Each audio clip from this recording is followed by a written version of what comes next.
Joining me now is Democratic Senator Al Franken of Minnesota. Senator Franken, thanks for being here, and I suppose condolences.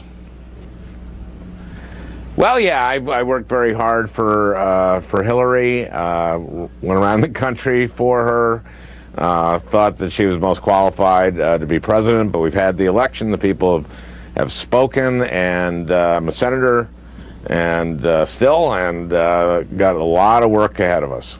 I want to ask about the results, and then we can move on to what you're going to be doing in the future with this new president. But Donald Trump almost won your home state of Minnesota. He didn't, but it was very close. And Minnesota, obviously, a Democratic stronghold. He won Wisconsin and Iowa and Ohio and Pennsylvania. He's leading in Michigan, which hasn't been called yet. Why do you think Democrats did not turn out to vote for Hillary Clinton in the numbers you needed?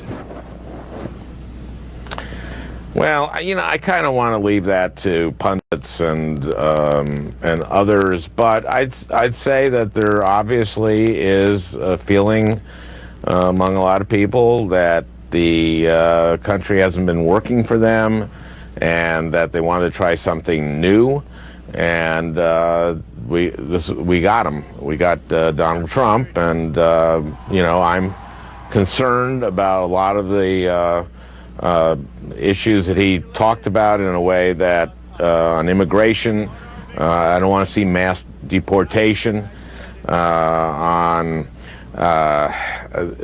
climate, I think that's very real. I think most Americans know that that's real and it's man-made, and there's a reason that sea level's going up. The Affordable Care Act, he said he's going to repeal and replace it.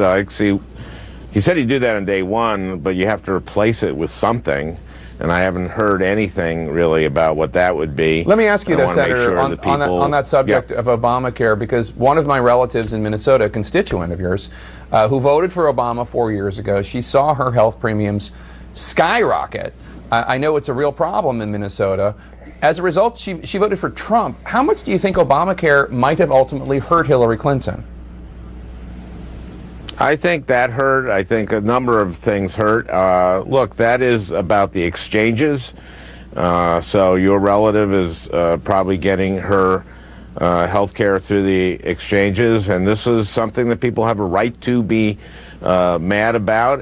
But the people they should be mad at really are Republican office holders who refuse to do anything other than vote to repeal the ACA. Refused to, made it more difficult for insurance companies to be in the market by, this gets down to the weeds, but the risk corridors, they basically did everything to undermine them.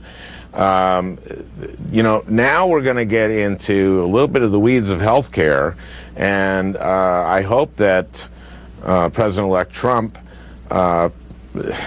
informs himself about how healthcare works in this country.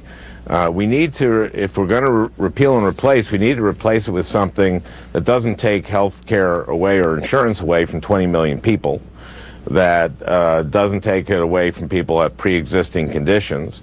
So let's talk about what you can work on with Donald Trump. Obviously, you'll be fighting to preserve health care for those 20 million Americans who got it through the Medicaid expansion. What are some issues, moving away from health care, where you think you might be able to work with Donald Trump? It seems to me you oppose the Pacific trade deal that seems to be dead for all intents and purposes now. It seems to me there might be some overlap between the views of progressive senators like yourself and Donald Trump when it comes to issues like trade. Yeah, here's one, infrastructure. He has talked about spending a lot on American infrastructure, and I agree with him completely on that. And that includes not just roads and bridges, but broadband, rail, schools.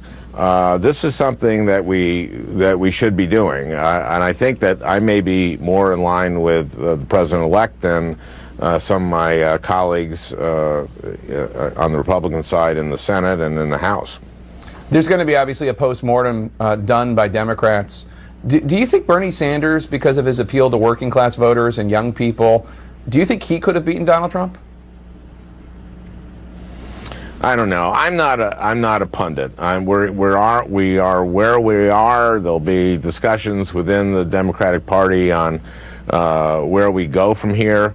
I think that the Republican Party now has gone through an incredible change, and I think they're going to have some postmortems too when figuring out where they are. We're in the middle of a big change, and I think it affects everybody. Senator Al Franken, Democrat of Minnesota, thank you so much. Appreciate it. Jake Tapper, Washington, D.C.